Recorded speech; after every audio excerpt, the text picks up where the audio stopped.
याच्यामध्ये जर आपण पाहिलं तर या जिल्ह्यामध्ये की ज्यांनी मंत्रिपद असेल, जिल्हा बँक असेल किंवा सर्वसामान्य वर्गाकरता ज्या व्यक्तीने काम केलं, असे स्वर्गवासीय खटले साहेब होते. आणि त्यांच्या अचानकच्या या सर्व घडामोडींनंतर आपण पाहतो की महाराष्ट्रामधून एक अत्यंत हळहळ त्यावेळेला व्यक्त करण्यात आली.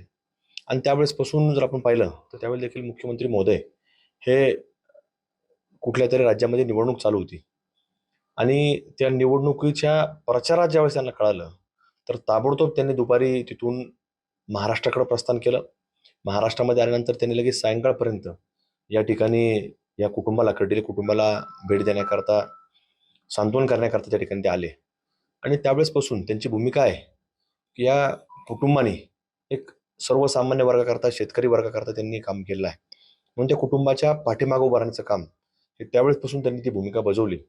आणि ते आजही अगदी उमेदवारी जाहीर करण्यापर्यंत त्या मुख्यमंत्री देवेंद्रजी फडणवीस साहेब असतील, त्यांनी ती भूमिका बजावली आहे. त्यामुळं त्यांचे व्यक्तिशः मग फडणवीस साहेब असतील, भारतीय जनता पार्टीचे अध्यक्ष रवींद्र चव्हाण साहेब असतील, बावनकुळे साहेब असतील, त्याचप्रकारे चंद्रकांतदादा पाटील साहेब असतील, जिल्ह्याचे लाडके पालकमंत्री नामदार विखे पाटील साहेब असतील, राम शिंदे साहेब असतील, या सर्वच मान्यवरांनी या उमेदवारी च्या बाबतीमध्ये महत्त्वाची भूमिका बजावली. आणि अक्षयदादा कर्डिले यांना उमेदवारी दिली पाहिजे ह्या बाबतीतली भूमिका बजावून ती आज जबाबदारी त्या सर्वांनी पार पडलेली आहे.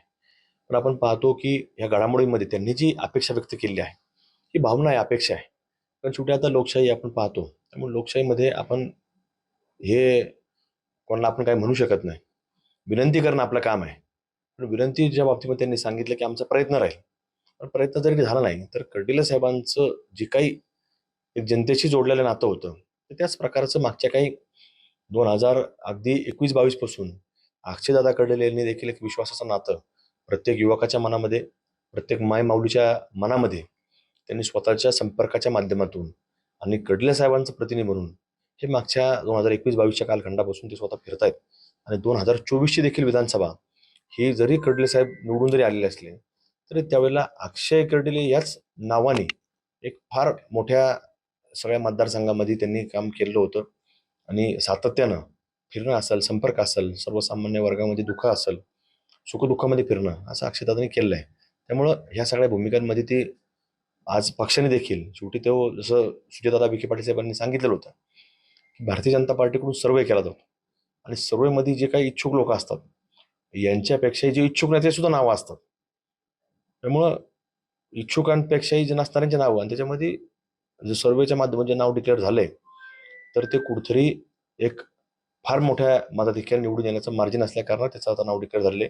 आणि तशा प्रकारे जो निकाल 23 तारखेला मतदान होणार आहे, जो मे महिन्यात 4 तारखेला निकाल लागेल, तो निश्चित रूपानं कर्डिले साहेबांच्या आशीर्वादानेच निकाल लागेल ही खात्री या निमित्तानं माझ्यासारख्या कार्यकर्ता म्हणून मी व्यक्त करतो.